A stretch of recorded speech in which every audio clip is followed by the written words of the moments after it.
What is up, ladies and gentlemen? Welcome back to another Monty Poker vlog. This one is episode 56. I know we've been going a bit off the rails as of late, but we're trying to dial that back in. We lost far too much money recently, and we need to get it back. Enough is enough with the tilt. We gotta go find that nitty mojo we had at the start when we were building our bankroll from absolutely nothing to try and get unstuck. We just set this crazy goal to hit 5K a month for the rest of the year. We almost did it in January. We punted at the end of the month, and unfortunately, February is not looking like we're gonna even be positive on the month. What can you do about it? Not throw away thousands of dollars making stupid calls. That's what we can do about it. But here we are. The situation is what it is. Let's jump into this session and see how we do. Don't forget to like, comment, and subscribe if you make it deep into the video. I won't make you do it now, but if you get more than halfway through, just saying. All right, let's jump in.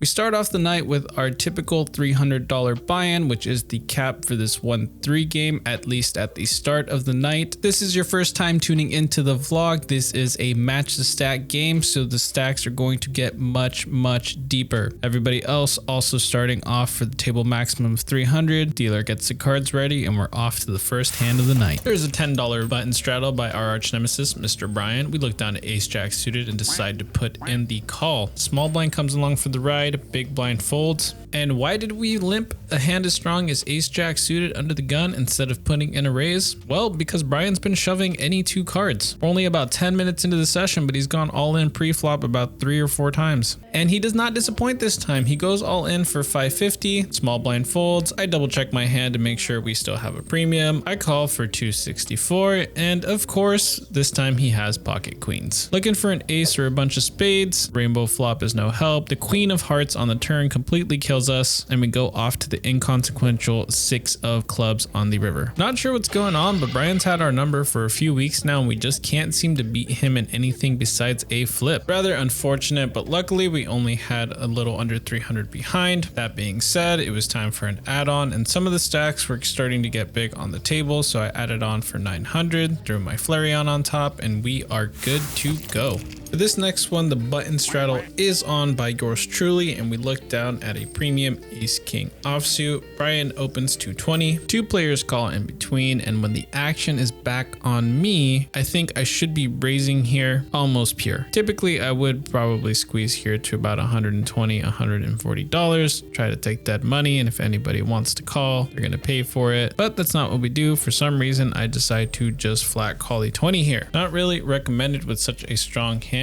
and in position. At the time, I was being a bit result oriented, and I did not want to get involved and start raising to large numbers, especially with Brian in the hand, considering we've been playing bad and running bad against him as of late. Do I think this is a good frame of mind? Absolutely not, but just giving you guys the honest thought process at the time. Anyhow, Connor has a hand and decides to go all in for 286 here. Brian takes a second, but ultimately ends up folding. The other 2 players fold as well. And considering Connor's less than 300 deep, we're most likely flipping here, and ace king is the best candidate to go into a flip with, besides in made hand obviously. I think you all know what's about to happen. Up to you. Once is fine. It's better for the vlog. Yeah. Better for the vlog. How much was it? 286. 286. All right, let's go.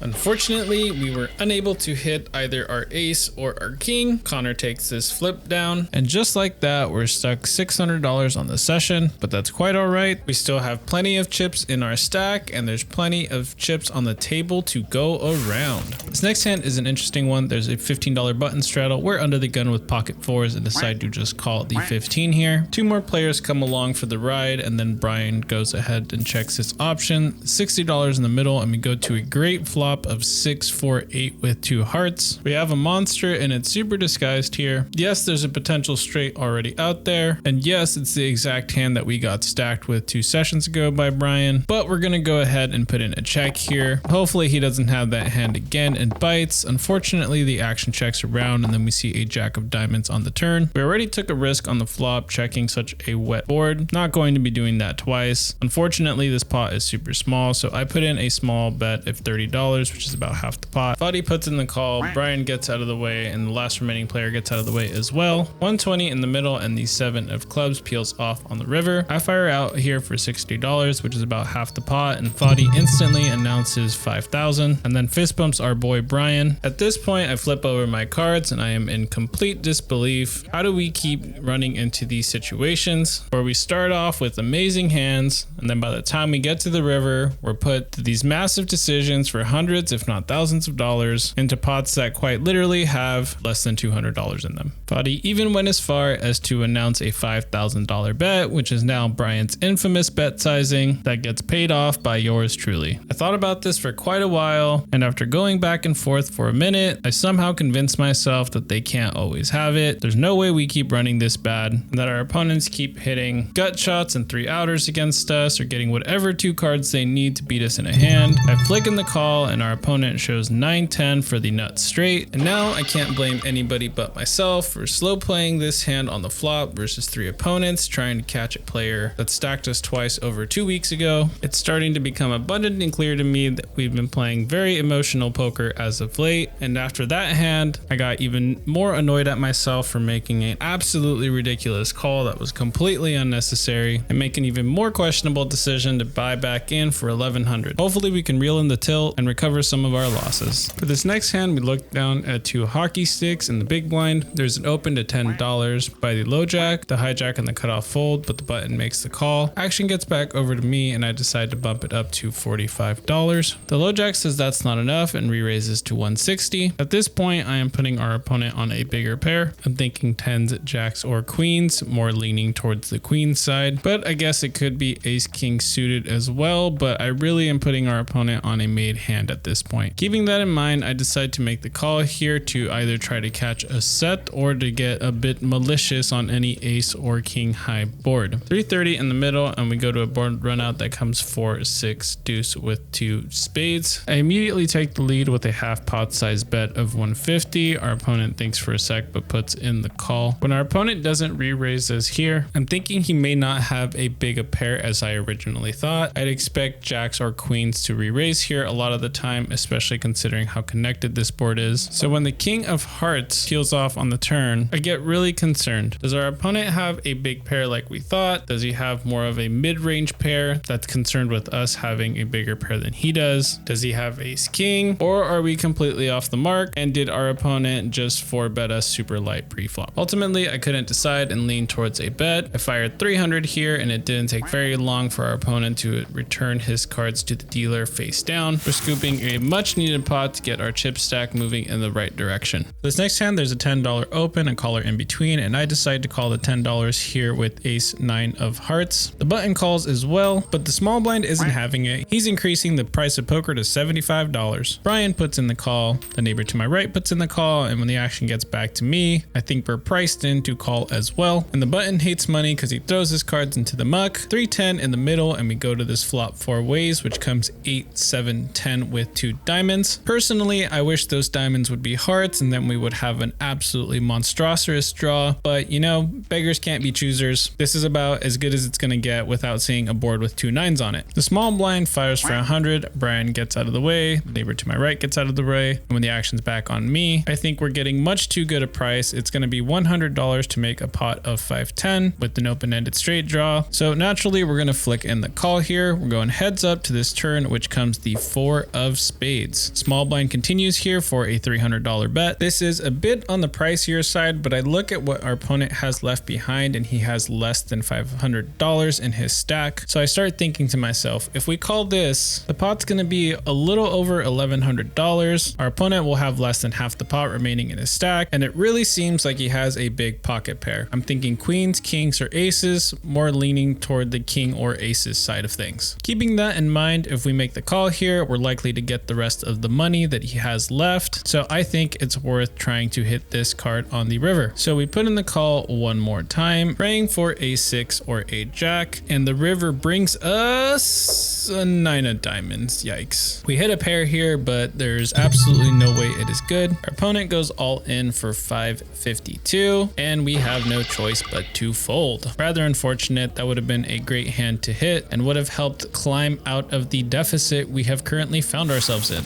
All right, ladies and gentlemen, that last hand you saw was about an hour ago, and the pocket sevens hand you saw was about an hour and a half before that. So needless to say, we've been pretty card dead and just beating ourselves up in the corner for our absolutely donkey poker play. But Brian, being the nice guy that he is, decided to offer us a flip for our remaining stack. I don't like flips in general, to be 100% honest, but I don't mind doing them for $100 or so because they can be really fun and I think they're great content for the vlog. And to be honest, our night can't really get much worse. So at this point, I kind of just said, forget it. Let's just flip for the rest of it and see what happens. Download it anymore.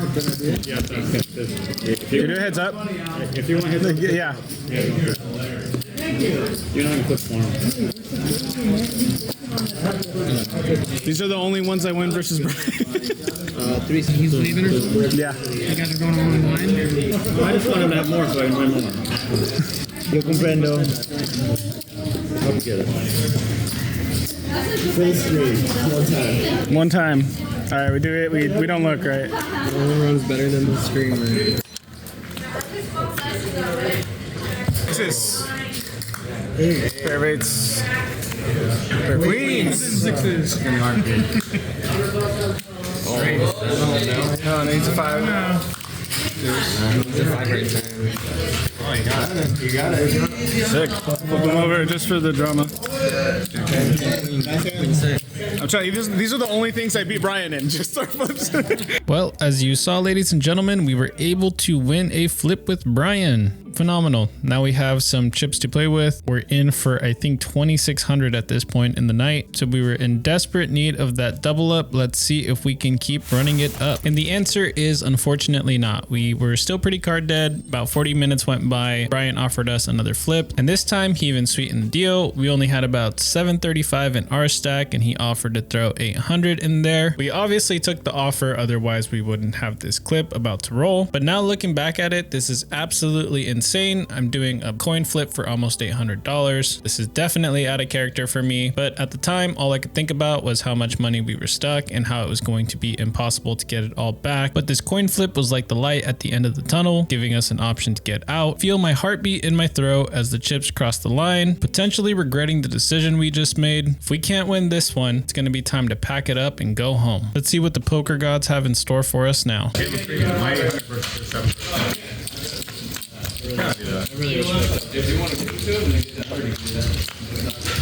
I'm sorry in advance. Let's do this one.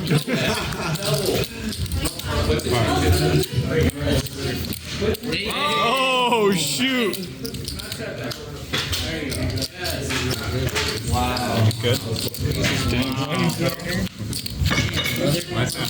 Absolutely sick to my stomach from the stress of having to sweat that out, but very happy that we won it. Sorry I didn't have it in me to flip a third time before you took off, Brian. I'll try to use this ammunition to fire at some of these larger stacks sitting on the table. Anyhow, this next hand, we looked down at pocket aces. It wouldn't be an Outlaws vlog if we didn't get aces and flop a set, right, ladies and gentlemen? There's a $25 open by the cutoff. The button and the small blind both call. I double check that we still have aces and decide to bump up the price of poker to 125. The cutoff calls, the button folds, and the small blind calls as well. $400 in the middle, and we go to this flop 3 ways. The board runs out 3 deuce 3 rainbow. Very safe board for our aces. I put in a $100 bet. Cutoff gets out of the way, but the small blind comes along for the ride. $600 in the middle, and the king of diamonds peels off on the turn. When our opponent checks over to us, I debate whether or not we can get 2 or 3 streets of value on this hand. We're representing an overpair pair or a hand like ace king, and if our opponent has a middling pocket pair like 6s, 7s, 8s, or 9s, I highly doubt he's going to call a bet now that the king of diamonds has peeled off, and I highly doubt he has ace king himself considering we're holding 2 aces in our hand. So I decide to check it back here, hoping that our opponent might stab on the river. We get the deuce of hearts and our opponent thinks it over for a while before ultimately putting in a check. And at this point, this is where I think I make a pretty big mistake in the hand. I thought about this decision for a little bit too long and somehow leveled myself into thinking that our opponent was slow paying us with a 3 or just called us with a non-believing deuce on the flop and then somehow got there on the river. So I ended up just checking this back and showing our aces. Our opponent didn't look too happy. Definitely seems like he had a pretty big pair himself and ultimately threw his cards face down into the muck. Rather unfortunate that we left some value on the table there. I think our mental isn't in the best place right now and I've convinced myself that I'm just going to lose every hand that I play. But obviously that's not the case. For this next hand, we looked down at Jack 9 offsuit in the big blind. Action folded over to the button. He put in a $15 raise and the small blind got out of the way as well. Now the only players left in the hand are myself, the middle position player who plays a pretty wide range, and then the button who plays relatively snug. Both of these players play their hands pretty face up, so while I don't think Jack 9 offsuit is a great starting hand, especially out of position, I did decide to put in the call. The middle position player comes along for the ride, $45 in the middle, and we're going to this flop 3 ways. The board runs out 6, 10, queen, rainbow.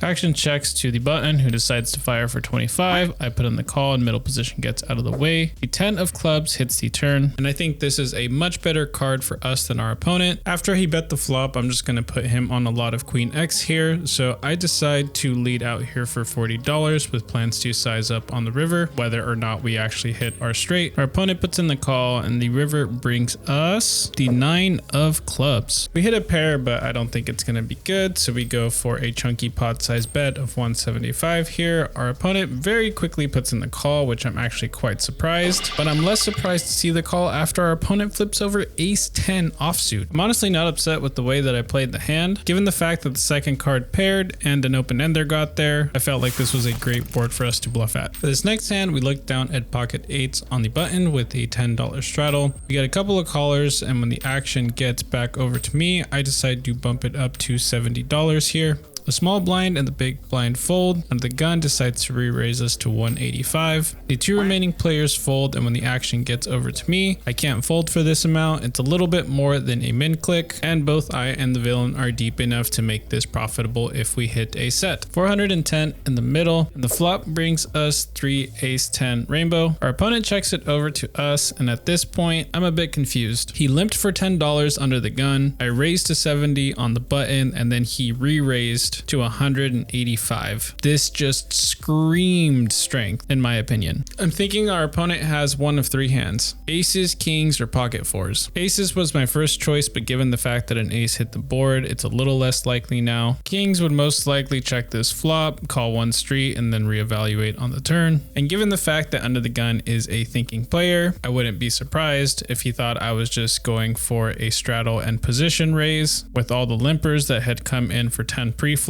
and decided to 3-bet me light with a pocket pair. Anyhow, at this point, I think that we can at least take a stab at this pot and see what our opponent does. Want to make it a big enough amount that our opponent doesn't float us light, so I fire $200 here. He thinks it over for a little bit, but does put in the call. 810 in the middle, and the turn comes a 5 of hearts. Our opponent checks it over to us again, and I very quickly just put in the check back. Don't think we're going to get our opponent off of his hand, so there's no point in trying to bluff at this anymore. Deuce of diamonds changes nothing on the river. Our opponent fires for $450, and I just let this one go. I don't think this is ever a bluff on this river here, and our opponent is nice enough to show pocket aces. Wow, flopping a set with aces, never done that before. For this next hand, we look down at pocket 5s in mirror middle position. There's a $6 straddle, and I decide to just limp here. The price of poker instantly gets bumped up to $25. 3 players call behind us. We're getting an absolutely great price to set mine here. So we go ahead and put in the call. 125 in the middle as we go to this board here, which comes out a phenomenal 957 rainbow. The action checks over to us here, and I don't want to slow play this with this many players involved and a potential straight already out there. I bet $45 and get instantly raised to 135. The small blind ends up calling the 135, and at this point I'm in a predicament, putting the player to our left on either ace 9 or an overpair to the board like 10s or jacks, and then I'm putting the small blind on some sort of draw, or potentially a pair plus a draw, something like a 7-8, a 9-8, maybe a 5-6 or a 7-6, or potentially just a 3-4. I've seen her chase gutter balls before. Point being that I want to charge both of these players. I think the player to my left is going to call a raise, and I don't want to let the draw get there for cheap. Problem I'm having is both of these players have between $300 to $400 behind. So if I raise to about 300 or so, both of them will call. The overpair will have to put the remaining amount of money they have behind in on the turn, but then there's no way we're going to get the small blind off of any draw. So I decide to just ship it. Not sure if this is the optimal play here. Both players end up letting their hands go, which I'm not too surprised by. I was 50-50 on whether or not I was going to get a call. I felt like it was one of those situations where you're going to look like an idiot if it doesn't work and a genius if it does. Either way, we won the pot, so I can't complain too much. Our stack was looking pretty good after that last hand. Nothing really too interesting happened over the next few hours to close out the night. We saw ace king offsuit at one point, opened up to 15 bucks, got re-raised to $45. There was a caller in between.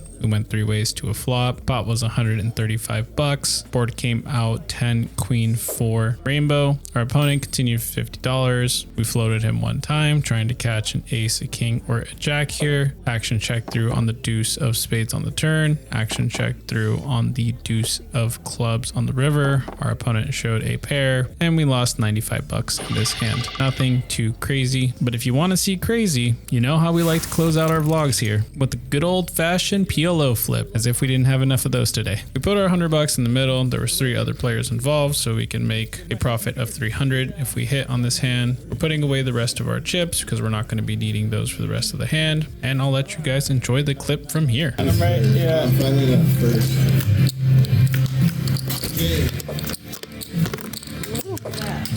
Oh my goodness. He's a key card. I got yeah, me too. But So, I gotta be a straight up.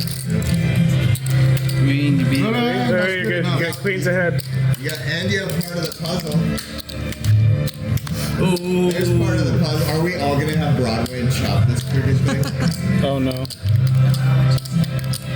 Uh-oh. Oh no. No puzzle. What do I need? You need What do I anything. Any Ace, jack, 10, queen. I have a pair of 7s. Alright, a pair of 7s. Straight draw. 8, 9, 10. No, no queen. Pair of 9s. Pair of 10s. Or pair of 10s. Queen's good. Her queen so far is good. Oh, yeah.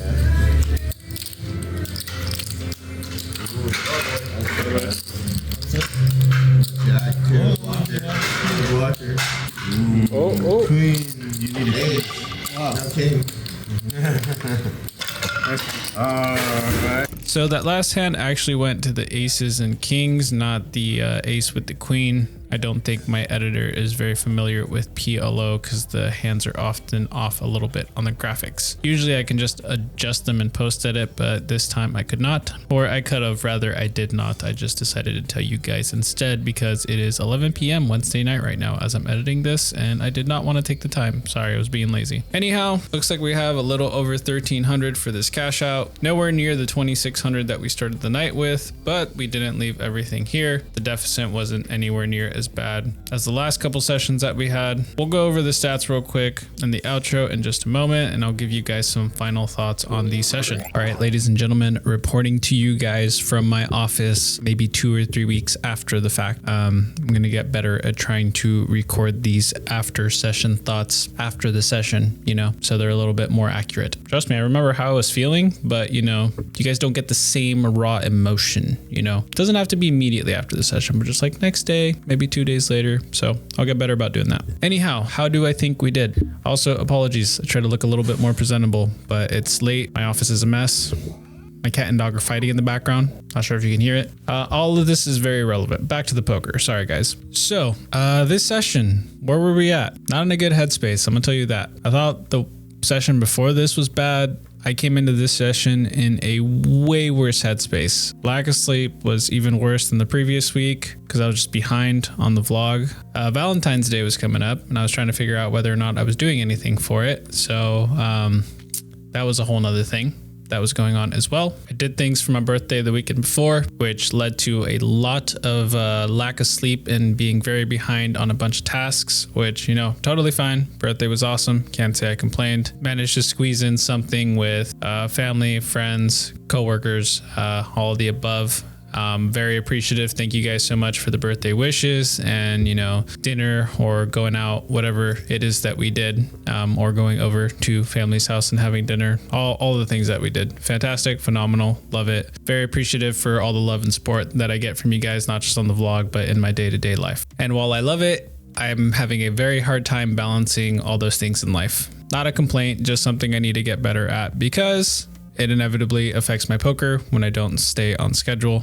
So I'm trying to get better at managing my priorities, saying no to other things that aren't as important when it's not special occasions, trying to stay off of my phone and social media as much as possible during the week, trying to work during my lunch breaks during the day to not fall behind. That way we can get better sleep, have a better mental state, come into poker feeling refreshed, ready to play, you know? Sorry, this is getting long-winded again. Anyhow, mental state, don't feel like it was where it needed to be for the session. Don't feel like it needed to be where it was for the session. But surprisingly, the dollar amount that we lost wasn't as bad as the weeks before. I feel like I was playing just as bad, but we happened to win some big flips, which made up for a lot of the stupid stuff we did. I need to stop. That's just all it is, but just need to stop. You know, taking bad beats is one thing, punting is another. I feel like I've been punting lately. And looking back at that session, I also feel like I left a lot of value on the table on top of the punting. I feel like if we would have gone for value in the spots we needed to and not tried to force the action by bluffing in some hands, there were a few that I was okay with. There were other ones that I was like, I can logically explain what I was thinking, but was it necessary?